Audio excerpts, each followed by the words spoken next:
Jack Miller woke up earlier than usual that Tuesday morning. The sky outside his bedroom window was still dark, but his mind was already racing. As the CEO of Sunrise Diners, a chain of 35 restaurants across the Midwest, Jack had built his business from a single location to a regional success story. But lately something felt wrong. He sat up in bed and reached for his phone. The bright screen showed 3 unread emails from his operations team, all containing the previous day's reports.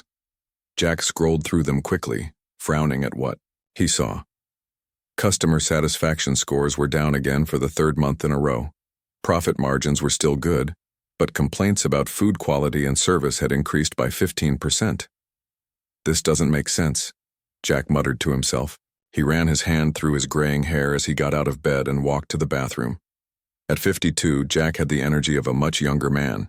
He splashed cold water on his face and stared at his reflection.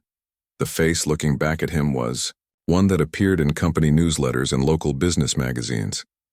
Everyone in his restaurants would recognize him instantly. 2 hours later, Jack arrived at his downtown Chicago office. The modern glass building housed the Sunrise Diners headquarters on the 12th floor. His assistant, Nancy Clark, was already at her desk, organizing files and preparing for the day ahead. "Good morning, Mr. Miller," Nancy said, handing him a cup of coffee just the way he liked it, black with 1 sugar. "Morning, Nancy," Jack replied, taking the coffee. "Can you pull the customer feedback reports from the last 6 months? I want to look at them more closely." Nancy nodded and followed Jack into his office. The large windows offered a view of the city skyline, and the walls were decorated with framed photos of the original Sunrise Diner on its opening day 10 years ago. Jack had been 35 then, full of dreams and determination. The photo showed him cutting a ribbon, his wife Susan at his side, both smiling widely. "Here are the reports," Nancy said, placing a folder on his desk. "Is everything okay?" Jack sighed. "I'm not sure.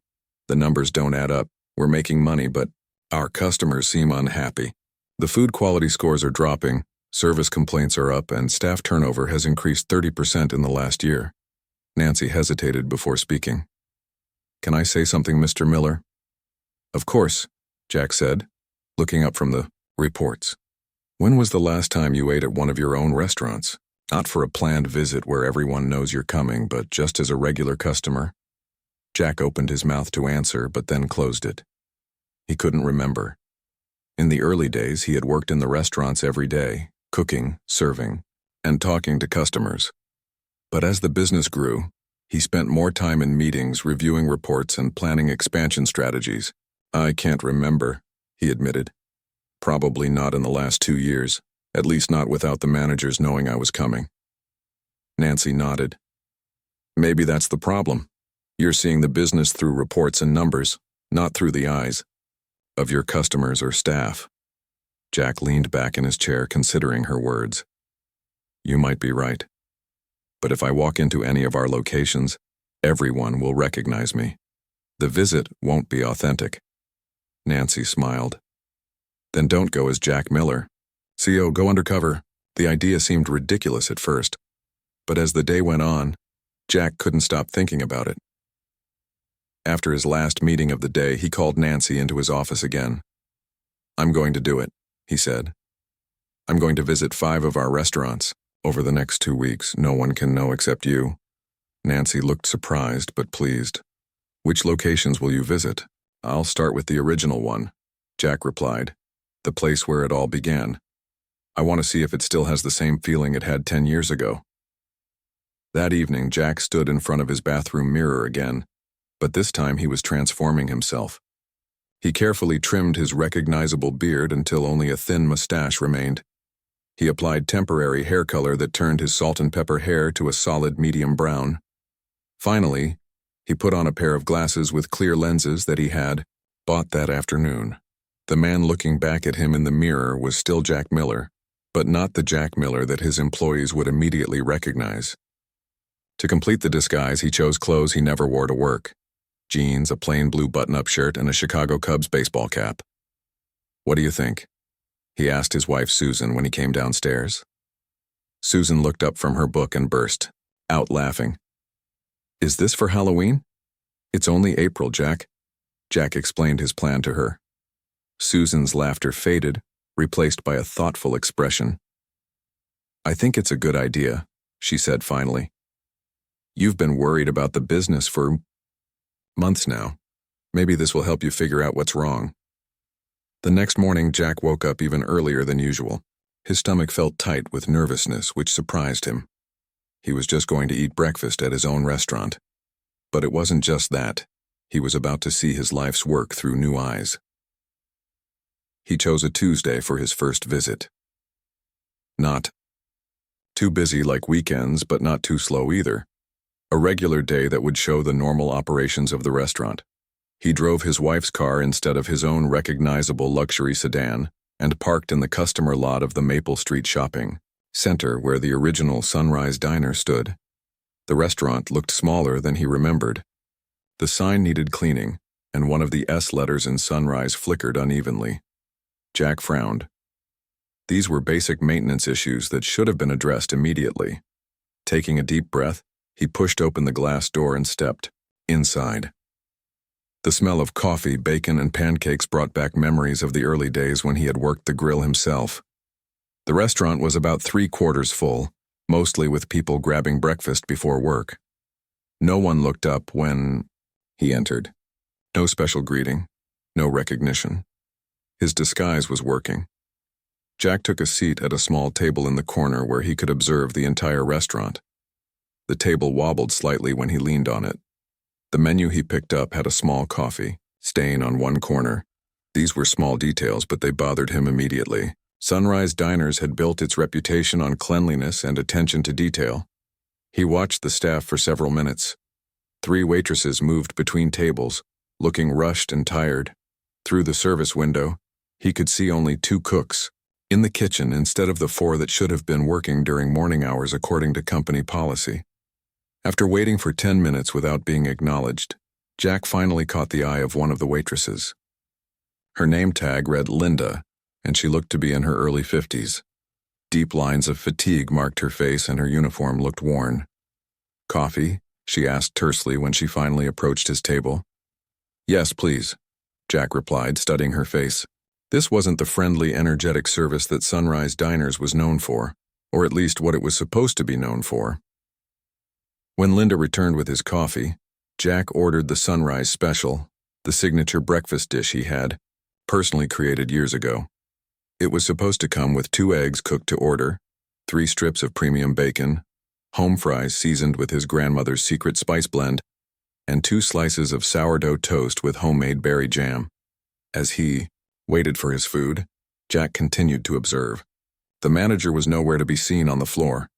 A young busboy was clearing tables slowly, looking bored and uninterested.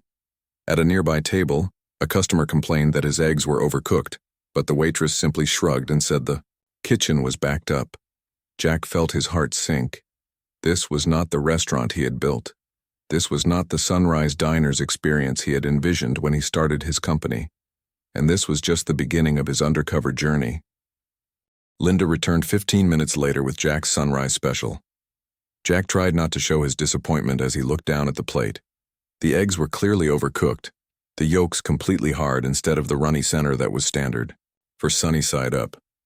The bacon looked thin and brittle, nothing like the thick-cut premium bacon that was supposed to be served. The home fries were pale and under-seasoned, and there was only a tiny amount of jam for his toast. "Enjoy," Linda said flatly before hurrying off to another table. Jack cut into the eggs, confirming they were indeed overcooked. He took a bite of the home fries and frowned. These were not seasoned with his grandmother's recipe. They barely had any seasoning at all. The toast was cold, and the jam, while homemade, was nothing like the berry blend he had created for the original menu. As he ate his disappointing breakfast, Jack observed the restaurant more carefully. The floor near the entrance needed sweeping. 2 ceiling lights were burned out. The coffee station was messy, with spilled sugar and creamer not cleaned up. These were all small issues, but together they created an impression of a restaurant that nobody cared about. Jack noticed that Linda and another waitress named Kathy were working in a small service area nearby, refilling coffee pots and organizing Supplies, he could hear their conversation clearly from where he sat. "How were your tips yesterday?" Kathy asked as she filled sugar containers. Linda sighed loudly. "Terrible. I made only $42 for an 8-hour shift. That's barely $5 an hour in tips. The customers are spending more because prices went up again, but they're tipping less because they're already paying more for their meals." "I know," Kathy replied. "And they cut our hours again this month. I used to work 40 hours a week. Now I'm lucky if I get 30. How are we supposed to pay our bills?" Jack felt his face grow warm. He had approved a small price increase 3 months ago based on rising food costs, but he hadn't approved any reduction in staff hours. In fact, he thought they had increased the labor budget. "Did you see the article in the business section last week?" Linda continued. "About our CEO buying a vacation home in Florida? Must be nice to make millions while the people actually doing the work can barely pay rent." Jack nearly choked on his coffee. He had indeed purchased a small condo in Tampa 2 months ago, but it was hardly a mansion. He and Susan had saved for years for a modest retirement property. The article must have made it sound more extravagant than it was. "Corporate doesn't care about us," Kathy said, shaking her head. "We're just numbers on a spreadsheet to them. They probably haven't set foot in an actual restaurant in years." Jack carefully set down his fork, his appetite gone. He had always prided himself on creating a company that valued its employees. In the early days, he had known every staff member by name. When had that changed? When had corporate become something separate from the restaurants and the people who worked in them? He looked around for the manager, wondering who was in charge of this location now. According to the schedule, it should be Steve Harris, who had been with the company for 5 years. Jack had promoted him personally from assistant manager at another location, but Steve was nowhere to be seen on the restaurant floor. As if reading his thoughts, a young man in his 20s emerged from the back office. He wore a manager's uniform with a name tag that read, Steve. He looked tired and stressed as he approached the register to help a customer who was waiting to pay. Jack watched as Steve handled the transaction quickly, but without much warmth or personality. No friendly conversation, no thank you for coming in today. Just the basic exchange of money and receipt. This was not how Jack had trained his managers to interact with customers. After finishing most of his meal, Jack signaled for Linda to bring his check. When she came over, he decided to ask a few casual questions. "Been working here long?" he asked, trying to sound like a regular curious customer. Linda seemed surprised by the personal question. "Almost 8 years now," she replied. "You must like it then," Jack said. Linda gave a small, sad laugh. "I used to love it. This was a great place to work when it first opened. The owner was here every day, cooking, serving, making sure everything was perfect. The food was amazing, and we were like a family." "What changed?" Jack asked, feeling a lump in his throat. "Everything," Linda said with a shrug. "The owner expanded too fast, opened too many locations. Then it became all about profit margins and cost cutting. The quality of the food went down, they reduced our staff, increased our workload, and the managers stopped caring because their bonuses are based on cutting costs, not customer satisfaction." Jack nodded slowly, trying to hide the shock and hurt he felt at her words. Had he really lost touch with his own business so completely? "That manager," Jack said, nodding toward Steve, who was now on his phone near the kitchen. "Is he good to work for?" Linda glanced over at Steve and lowered her voice. "He's not a bad guy, but he's always stuck in the office doing paperwork. Corporate keeps adding more reports and spreadsheets for him to fill out. He barely has time to manage the actual restaurant." Jack remembered approving a new reporting system last year. The operations team had convinced him it would provide valuable data, but had it just created busy work that kept managers away from their real jobs? "Here's your check," Linda said, placing it on the table. "Anything else I can get you?" Jack shook his head. "No, thank you." As Linda walked away, Jack looked at the check.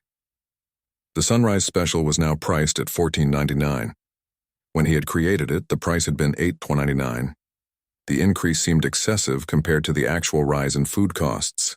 He left a $20 bill and a $10 bill on the table, a very generous tip considering the quality of the food and service. Before leaving, Jack decided to visit the restroom. What he found there further dismayed him. The soap dispenser was empty. One of the stall doors didn't lock properly, and the trash can was overflowing. Basic maintenance issues that should never have been overlooked in any restaurant, let alone one of his. As he walked back through the restaurant, he noticed Steve had disappeared into the back office again. 2 new customers had entered and were waiting to be seated, but all 3 waitresses were busy with other tables. The hostess stand was unmanned. Jack stepped outside into the morning sunshine, feeling a strange mix of anger, disappointment, and guilt. This was his restaurant, his brand, his vision, and it had fallen far from what he had created 10 years ago. The question was this location an exception, or had the same decline happened across all 35 Sunrise diners? He got into his car and pulled out his phone. He had 3 more visits planned over the next week, a downtown location, a highway restaurant, and one of the newest Sunrise diners that had opened just 6 months ago. But first, he needed to make a stop at the corporate office. Jack dialed Nancy's number. "How did it go?" she asked as soon as she answered. "Worse than I could have imagined," Jack replied, his voice tight with emotion. "I need you to pull some reports for me. Find out who approved cutting staff hours across the chain, and I want to see the actual food cost increases compared to our price increases over the last 2 years." "Right away," Nancy said. "Are you coming to the office?" "Not yet," Jack said. "I need to make one more stop first. I'm going to visit the food distribution center. I want to see exactly what kind of supplies we're sending to our restaurants now." As Jack drove away from the Maple Street shopping center, he looked in his rearview mirror at the Sunrise Diner sign. The promise he had made to himself when he opened that first restaurant came back to him. Quality food, fair prices, and a workplace where people felt valued. Somehow, he had lost his way. Now it was time to find it again. Jack drove directly to the main food distribution center that supplied all 35 Sunrise Diners locations. The large warehouse was located in an industrial area just outside Chicago. As CEO, Jack usually visited this facility only for scheduled inspections, when everything would be perfectly organized and all the managers would be waiting to greet him. Today would be different. He parked his wife's car in the visitor section and adjusted his disguise.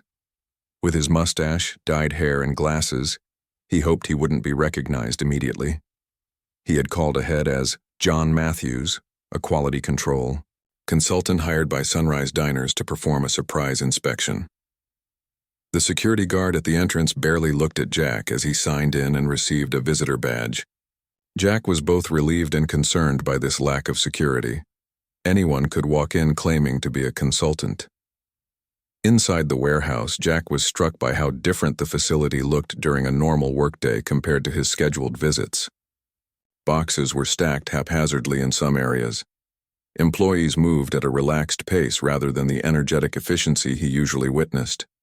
In the refrigerated section, he noticed several boxes of produce sitting outside the cold storage area, waiting to be processed. "Can I help you?" a voice asked behind him. Jack turned to find a middle-aged man in a warehouse uniform looking at him with mild suspicion. "John Matthews," Jack said, extending his hand. "Quality control consultant. I'm here to review your supply. Chain procedures." The man, whose name tag read Bill, shook Jack's hand without enthusiasm. "Nobody told me about any inspection today." "That's the point of a surprise inspection," Jack replied with a smile. "Can you show me around?" Bill sighed but gestured for Jack to follow him. As they walked through the facility, Jack asked casual questions about operations, suppliers, and any recent changes. Bill's answers confirmed Jack's growing suspicions. "We switched beef suppliers about 8 months ago," Bill explained as they examined the meat storage area. "The new stuff is cheaper, but if you ask me, the quality isn't the same. The bacon is thinner and the ground beef has more fat." "Whose decision was that?" Jack asked, trying to keep his voice neutral. "Above my pay grade," Bill said with a shrug. "Some VP of operations, I think. Anderson, something like that." Jack nodded slowly. Craig Anderson was his vice president of operations, a man Jack had hired 2 years ago to help manage the growing business. Craig had promised to find ways to improve efficiency and cut costs without sacrificing quality. "What about the produce?" Jack asked as they moved to another section. "Same story," Bill replied. "We used to get local stuff whenever possible. Now it's all from the cheapest source, usually from hundreds of miles away. Doesn't taste the same, and half of it spoils before it even reaches the restaurants." Jack felt his stomach tighten. He had always insisted on fresh, quality ingredients. It was one of the core principles that had made Sunrise Diners successful. "And the Sunrise Spice Blend?" Jack asked, referring to his grandmother's secret recipe that was used in several signature dishes. Bill led him to the spice mixing area. "They changed that too, simplified it. Used to be like 15 different spices mixed in specific amounts. Now it's just 5 or 6. Cheaper and easier to make in bulk." Jack couldn't believe what he was hearing. The spice blend was sacred. It was the heart of what made their home fries and several other dishes special. He had never approved changing the recipe. After touring the entire facility, Jack thanked Bill for his time and headed back to his car. Once inside, he sat for a long moment, processing everything he had learned.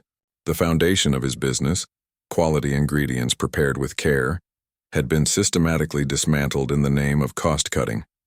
Jack called Nancy from the car. "I need an emergency meeting with the executive team tomorrow morning," he said without preamble. "And I need all the financial reports showing cost savings from supplier changes in the last 2 years." "I've already pulled the staff hour reduction reports," Nancy replied. "You're not going to like what I found." "Tell me," Jack said, gripping the steering wheel tightly. "The directive came from Craig Anderson 3 months ago. He implemented a new labor efficiency model that reduced staff hours by 20% across all locations. The memo said it was approved by you, but I checked your signature log and couldn't find any record of you signing off on it." Jack felt a surge of anger. "He used my name without my approval?" "It looks that way," Nancy said. "And there's more. The price increases on menu items are almost double the actual increase in food costs, even with the cheaper suppliers. The extra profit isn't going back into the restaurants. It's being reported as increased margins to make the quarterly reports look better." Jack ended the call and drove directly to his office. He needed to see these documents for himself. His mind was racing with questions and growing anger. How had he allowed this to happen under his watch? At headquarters, Jack took the service elevator to avoid being seen and went straight to Nancy's desk. She had prepared a folder with all the relevant reports. "The executive team thinks you're out sick today," she told him. "No one knows you're here." Jack nodded his thanks and took the folder into his office, closing the door behind him. For the next 2 hours, he pored over spreadsheets, memos, and financial reports. The picture that emerged was disturbing. Craig Anderson had been systematically cutting costs in ways that directly impacted food quality and employee satisfaction. Labor hours had been reduced, quality ingredients replaced with cheaper alternatives, and maintenance budgets slashed. All while prices increased and profits soared. Most disturbing of all, many of these changes had been implemented using Jack's authority without his knowledge. Memos and directives had gone out with his electronic signature, which Craig had access to for routine approvals. Jack leaned back in his chair, running his hands through his dyed hair. The success he had been so proud of, the growing profits, the expansion to 35 locations, the praise from business magazines, was built on a lie. His restaurants were making more money by serving worse food and treating employees poorly. There was a soft knock at the door and Nancy poked her head in. "Your next undercover visit is scheduled for tomorrow at the downtown location," she reminded him. "Do you still want to go?" Jack thought for a moment. "Yes, I need to see if all the locations are as bad as the first one, but I'm moving up the executive meeting. I want everyone here at 7 a.m. the day after tomorrow. Don't tell them why, just say it's urgent."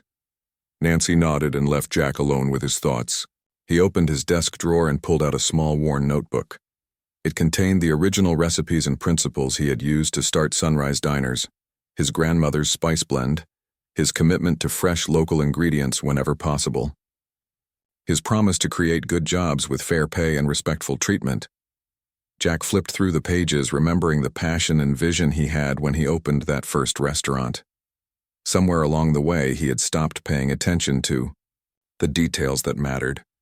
He had trusted the wrong people and lost sight of what made his business special. The next day would bring another undercover visit, another look at what his restaurants had become. But Jack was already forming a plan to fix what had gone wrong. It would be difficult and might even hurt profits in the short term, but he was determined to rebuild Sunrise Diners based on the principles that had made it successful in the first place. As Jack left the office that evening through the back exit, still in his disguise, he made a promise to himself. He would make things right for his customers, for his employees, and for the legacy he wanted to leave behind. The next morning, Jack prepared for his second undercover visit. This time, he was going to the downtown Chicago location, one of the busiest Sunrise Diners in the chain. It was located in the financial district and served many business people and office workers. Jack dressed in a simple business suit with a plain tie, common attire for the downtown crowd. He kept his disguise of dyed hair, mustache, and glasses. He took public transportation instead of driving, wanting to experience the restaurant just as a typical customer would. The downtown Sunrise Diner looked impressive from the outside. The sign was clean and bright, the windows sparkled, and the exterior had been recently painted. This was the location often used in promotional materials and was considered the flagship store since the expansion began. Jack arrived at 7:30 a.m., right in the middle of the breakfast rush. The restaurant was packed with customers in business attire, many looking at their phones or laptops while they ate. Despite the crowd, Jack was seated quickly by a young hostess who smiled politely but seemed stressed. His table was clean and the menu was in perfect condition. Jack noticed immediately that this location looked much better than the original restaurant he had visited. The floors were clean, the lights all worked, and the staff moved with purpose. A waitress named Patty approached his table with a smile that didn't quite reach her eyes. "Good morning, sir. Coffee to start?" she asked efficiently. "Yes, please," Jack replied, observing her closely. Her uniform was crisp and clean, her name tag straight, her appearance professional. But there were signs of strain around her eyes, and her smile seemed practiced rather than genuine. Patty returned quickly with his coffee and took his order for the Sunrise Special. Jack watched as she moved to her other tables, maintaining the same pleasant but detached demeanor with each customer. While waiting for his food, Jack observed the restaurant operations. There seemed to be enough staff, 3 waitresses, 2 busboys, and a visible manager walking the floor. The manager, a woman whose name tag read Diane, moved efficiently around the restaurant, helping to clear tables during busy moments and stopping to chat briefly with regular customers. Jack's food arrived in just under 10 minutes, and it looked much better than what he had been served at the original location. The eggs were cooked properly, the toast was warm, and the presentation was attractive. He took a bite of the home fries and was disappointed to find they lacked the full flavor of his grandmother's spice blend, confirming what he had learned at the distribution center. As he ate, Jack continued to observe. The service was efficient but impersonal. The food was acceptable but not exceptional. This location was functioning well on the surface, but it lacked the warmth and passion that had been the heart of Sunrise Diners in the early days. Jack noticed a businessman at a nearby table gesture impatiently for his check. When Patty brought it to him, he said something that made her face tighten. She nodded stiffly and walked away. The man left exact change on the table, no tip, and departed. Jack finished his meal and waited for Patty to return. When she did, he asked, "Busy morning, isn't it?" Patty glanced around before answering. "Every morning is like this, but busy is good. It means more tips." Her voice was professional, but guarded. "You handle it well," Jack said. "Have you worked here long?" "Almost 3 years," Patty replied, seeming slightly more relaxed at the compliment. "Do you enjoy it?" Jack asked casually.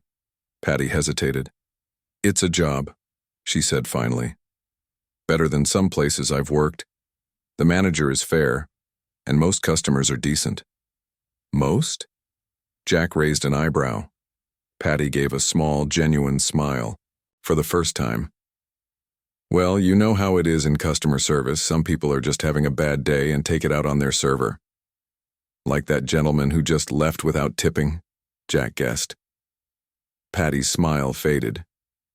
He comes in 3 times a week, always orders the same thing, always complains it's not quite right and never leaves a tip. But the manager says we have to be extra nice to him because he's some big shot at an investment firm nearby. Jack nodded sympathetically. That must be frustrating. It's part of the job, Patty said with a shrug. The real frustration is that we're always understaffed during the rushes.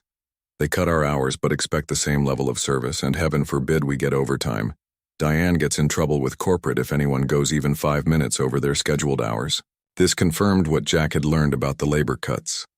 Even at this well-maintained location, the staff was feeling the pressure of reduced hours and increased expectations. Has it always been that way? Jack asked. No, Patty said, lowering her voice. It changed about 6 months ago. New policies from corporate.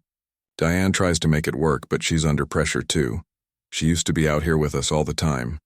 Now she spends half her day in the office filling out reports. Jack's food was getting cold as he talked, but he didn't care. This conversation was more important than his breakfast. What would make things better, he asked. If you could change anything about working here, what would it be? Patty looked surprised by the question. She glanced around to make sure no one was listening. Honestly, proper staffing would make the biggest difference, and maybe bringing back the full training program. New hires used to get 2 weeks of training. Now they get 2 days and are expected to figure out the rest on their own. Jack remembered the comprehensive training program he had developed in the early days. It had been expensive, but resulted in well-prepared staff who understood the Sunrise Diner's standards and values. Anything else? He prompted. The food, Patty said immediately. Customers have noticed that it's not the same. The quality has gone down, portions are smaller, and prices are higher. Regular customers comment on it all the time. Jack nodded, his suspicions confirmed again. Thank you for being honest with me, he said, reaching for his wallet. I appreciate it more than you know. Jack left a generous tip, thanked Patty again, and made his way out of the restaurant. As he stepped outside, he saw Diane, the manager, helping an elderly customer to a table. Despite the pressure she was under, she was still trying to provide good service. Jack made 2 more undercover visits that day, to a suburban location for lunch and a highway restaurant for an early dinner. The pattern was the same at each. Surface-level appearance maintenance, but underlying issues with food quality, staff morale, and customer satisfaction. The highway location was in the worst shape, with visible maintenance problems and a manager who never left his office during Jack's entire visit. By the end of the day, Jack had a clear picture of what had happened to his restaurant chain. The iked soul of Sunrise Diners, quality food served by well-treated staff in a warm, welcoming environment, had been sacrificed for cost-cutting and profit margins. Back at his home that evening, Jack spread his notes on the kitchen table. His wife Susan brought him a cup of coffee and sat beside him. That bad? She asked, seeing his troubled expression. Worse, Jack replied. Everything that made us special has been stripped away bit by bit. And the worst part is, I let it happen. I was so focused on growth and expansion that I stopped paying attention to what really matters. Susan squeezed his hand. So, what are you going to do about it? Jack looked at the notes he had made, the problems he had identified, and the beginnings of a plan to fix everything. I'm going to take back my company, he said firmly, starting tomorrow morning. At 6:45 the next morning, Jack arrived at Sunrise Diners headquarters. He had removed his disguise and was dressed in his usual business attire, a tailored suit, polished shoes, and the gold tie clip Susan had given him when he opened his first restaurant. He felt like himself again, but with a new sense of purpose and clarity. Nancy was already at her desk, organizing materials for the meeting. She had prepared copies of all the relevant reports and documents Jack had requested. Are you ready for this? She asked, handing him a cup of coffee. Jack nodded firmly. More than ready. It's time to fix what's broken. One by one, the executive team members arrived. There were 8 of them, including Craig Anderson, the vice president of operations. They gathered in the large conference room, exchanging confused glances about the unexpected early morning meeting. At exactly 7 a.m., Jack walked into the room. He remained standing at the head of the table, making no move to sit down. "Thank you all for coming on such short notice," he began, his voice calm but firm. "For the past 3 days I've been visiting our restaurants undercover. What I found was deeply troubling." The executives shifted uncomfortably in their seats. Craig Anderson's face remained carefully neutral. Jack placed several photos on the table, images he had taken during his visits showing maintenance issues, poor food quality, and understaffed restaurants. "These pictures tell a story of a company that has lost its way," Jack continued. "A company that values profit margins over food quality. A company that cuts labor hours and expects fewer staff to do more work. A company that has forgotten its core values." Jack looked directly at Craig Anderson. "And most concerning of all, I discovered that major policy changes have been implemented using my authority without my knowledge or approval." Craig's face paled slightly, but he quickly composed himself. "Jack, I can explain. Those measures were necessary to improve our financial performance. The market is competitive, and we needed to—" Jack cut him off. "Save it, Craig. I've seen the reports. You cut quality to boost profits. You reduced staff hours to unsustainable levels. You changed recipes that were fundamental to our brand. And you did it all without consulting me, using my electronic signature to approve your directives." The room fell silent. The other executives looked stunned. "This stops today," Jack said firmly. "As of this moment, we are reversing course. We're going back to what made Sunrise Diners successful in the first place: quality food, fair treatment of employees, and creating a place where people want to eat and work." Jack distributed folders to each executive. "Inside, you'll find my plan for the next 90 days. We're increasing labor hours by 25% across all locations. We're returning to our original suppliers for key ingredients. We're reinstating the full training program for all staff. And we're rolling back the most recent price increases." One of the executives, the chief financial officer, looked alarmed. "Jack, these changes will significantly impact our profit margins. The shareholders won't be happy." "I'm well aware of that," Jack replied. "But I'd rather have temporarily lower profits than permanently damage our brand. The current path is unsustainable.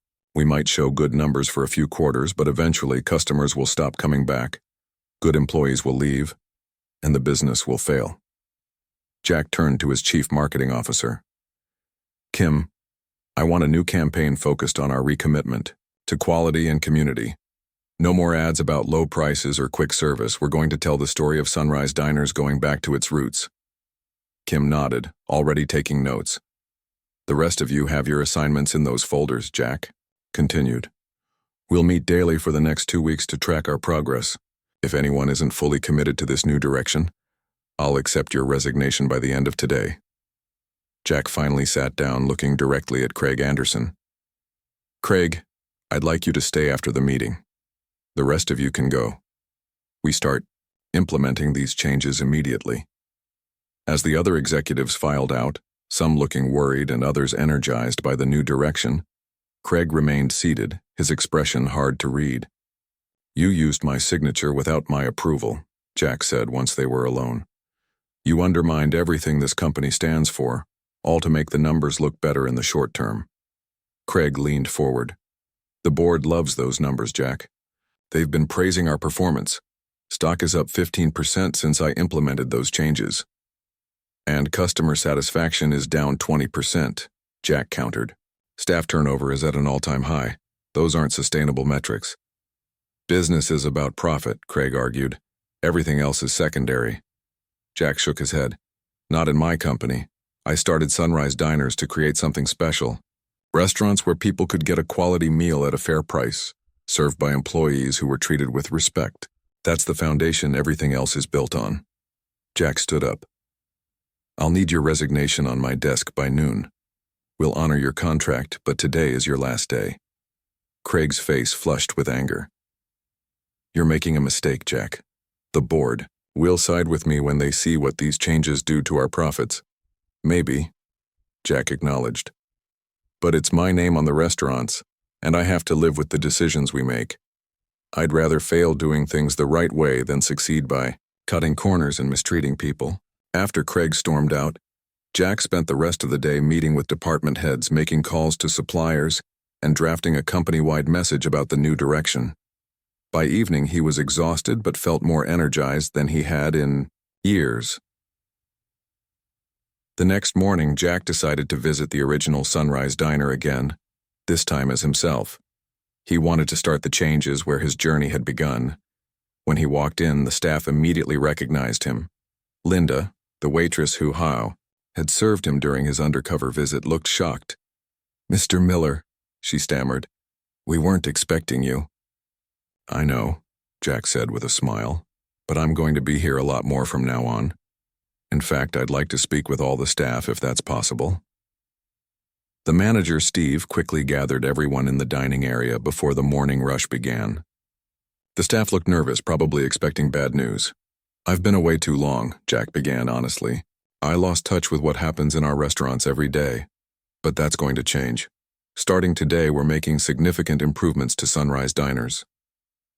Jack outlined the changes: increased staffing, better ingredients, facility, improvements, and a renewed commitment to the original values of the company. As he spoke, he saw disbelief turn to cautious hope on the faces of his employees.